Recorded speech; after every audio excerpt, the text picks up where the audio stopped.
So I think it's fitting that it's the nor'easter outside because this is a story about something that happened. Well, at least the middle of the story happened Hurricane Irene weekend, uh, which was the weekend that I moved from Brooklyn Heights to Carroll Gardens. Yeah. And the week before that, I had just met this crazy, crazy gal on a bicycle, Nadette. She's famous all over New York City because she used to ride her bike Bubbles. It was all decorated, and she had a pug, a Frenchie that she perched in the basket. And Nadette, this crazy, vivacious, wonderful, colorful character. I happened to meet her coming out of the back of St. Paul's Church, St. Paul's Chapel on Broadway.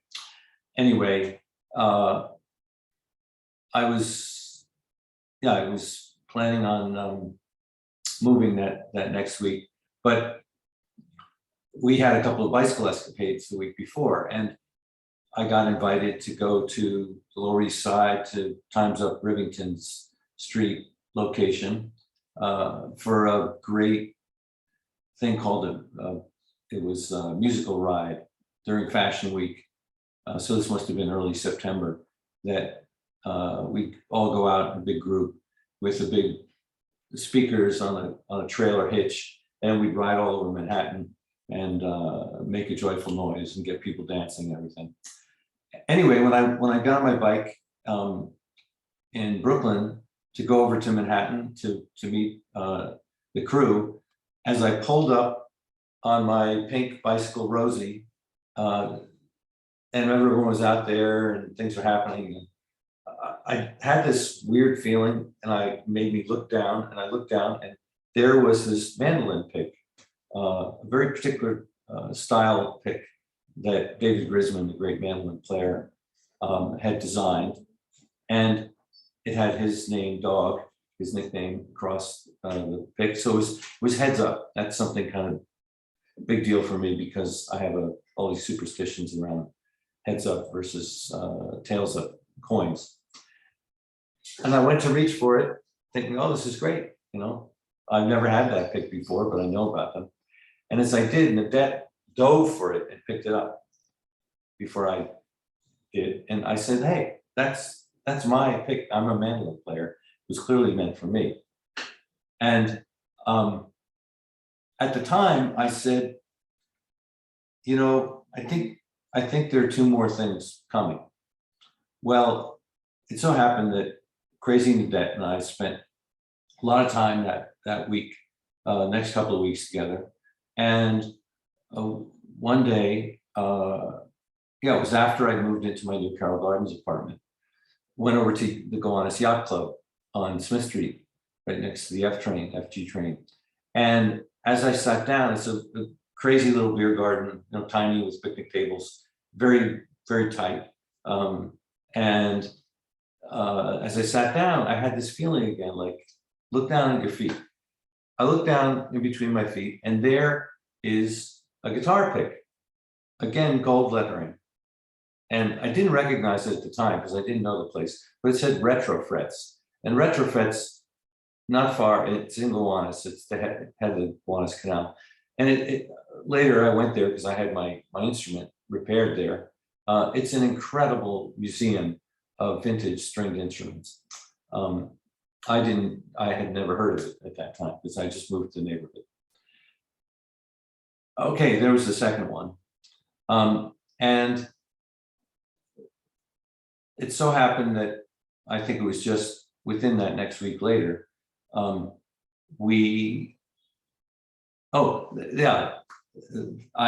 go to Jalopy down in Red Hook because Nadette has a friend who is in the evacuation zone. If you recall, the year before Hurricane Sandy, we had this near miss or a false alarm of this terrible hurricane that was going to hit Hurricane Irene. Everything got boarded up and lots of evacuations happened. So we go down to check on our friend Riley, who lives by the entrance to the Brooklyn Bridge of the Brooklyn tunnel. And while she's knocking on the door, I see a guy next door, and I went over to talk to him. And as I'm talking to him, I look over his shoulder, I see all these stringed instruments inside, and he says, "Yeah, come on in."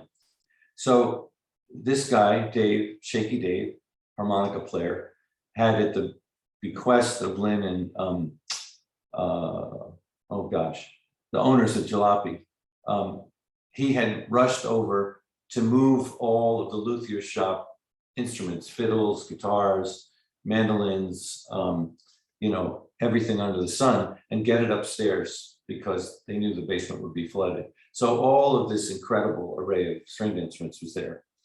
And we got chatting, and Dave said, "Well, welcome to the neighborhood. My band, M Shanghai String Band, is having a CD release party next week, and please come as our guest." And so sure enough, I went the next Saturday. This was the Saturday after the Irene scare. And I went with Nadette, who'd been with me for those first two guitar picks, or the mandolin guitar pick. And as we go in the door, Lynette, the proprietress, greets me. She sees my shirt. She says, "Oh," and I tell her I'm there at Dave's invitation. Dave hands me a CD. Lynette buys me a beer. Like, fantastic welcome to my new home in Brooklyn. And I'm an old front guy from string bands. I used to do that for fun back in Vermont.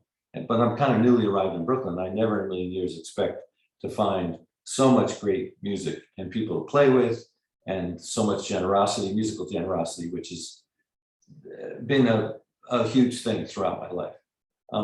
So we sit down, we get in the back row, the place is jammed. M Shanghai String Band comes on, and they are just incredible, playing all their own original tunes, written mostly by the front guy, whose name is Austin. And Austin, rather than playing a rhythm guitar, a regular, rhythm guitar, he's playing a dobro, which is a steel resonator pan instrument that's often played like lap style. But I had never really seen this. He was playing it as a rhythm instrument. Great sound, great songs, great evening. And when they break for intermission, I noticed that the lady behind me seemed to know a lot about the band. So I turned around to her and I said, "Tell me something about these guys. I just met Dave. He invited me to the release party." And she filled me all in. And she said, "As a matter of fact, I have a gig next Thursday at a place, I can't remember the name of the club, somewhere in the Lower East Side. And I'm a fiddle player, and Dave's going to sit in with me. So why don't you come?" She said, "Here's my card." And she reaches out and she puts a guitar pick in my hand that has all of her contact information, email address, phone number, everything, in gold letters.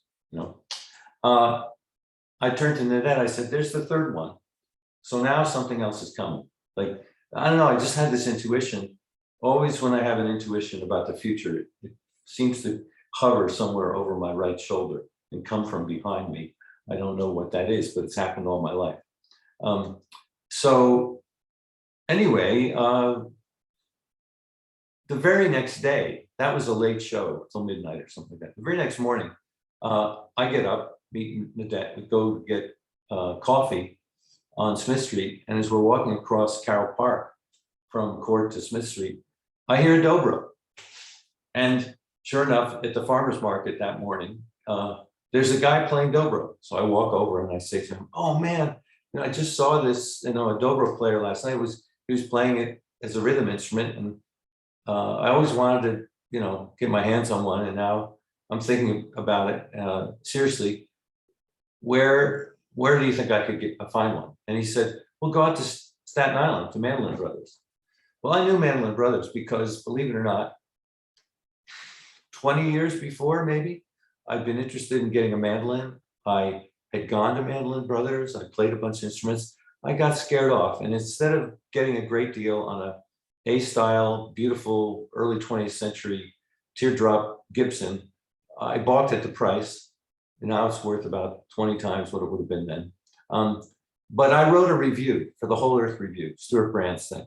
And it turns out Stan, the founder of Mandolin Brothers, many years later, when I did end up buying a mandolin there, I thought I got in a conversation with him. I said, "Oh, I wrote this review." He takes me in and he shows me in his office a stack of the yearly catalogs that Mandolin Brothers puts out that go all over the world. And there is a picture of me with Stan and talking about how great my experience had been with Mandolin Brothers. And he'd used this to promote himself for all these years. So I thought for sure I was going to get a discount on my mandolin. He gave me a free t-shirt instead. Great businessman, Stan. He's no longer there in Staten Island. But anyway, not to digress. I thought, okay, next day off, I'm going to go straight out to Staten Island. I'm going to get myself a Dobro. Well, I walked the dead back, and my daughter had called me and said, "Dad, let's go for a walk." She lived in just up Clinton Street in Brooklyn Heights, or actually in Cobble Hill. And so she walked over to my place, and we went for a walk as we like to do in those days. We walked to Red Hook, out to Valentino Pier and back. And so we had this great time, and she had just seen the Banksy documentary, Exit Through the Gift Shop. So she was just raving about this. And Dad, you got to see it. You got to see it. And it was just, there's so much about magic and about spontaneity, about the magic of life, in that video, in that documentary, that she knew I would celebrate and I would take to as much as she did. So we have this beautiful walk down through Red Hook. It was a Sunday, and we're just maybe 4 or 5 blocks from our house coming up Clinton. And I see these bunch of guys, probably 6 guys sitting on a stoop on the left. And then out in front of them is a mound of stuff that people are throwing away. I thought they had a yard sale, a stoop sale the day before, and this is the stuff that didn't get taken. There was wicker furniture, there were boxes of books, but there was also a hard shell guitar case that was really in bad shape. You could see the hinges on it were all rusty, and the back of the case, the outside paper, the laminate was peeling off. And I thought, oh, somebody got rid of their case. I don't want that. But just for the hell of it, as we walked by, I pushed it, and damned if I didn't feel the instrument inside of it. So, I looked around, and then I thought, well, let's see what's inside. Wait a minute. Hang on a second.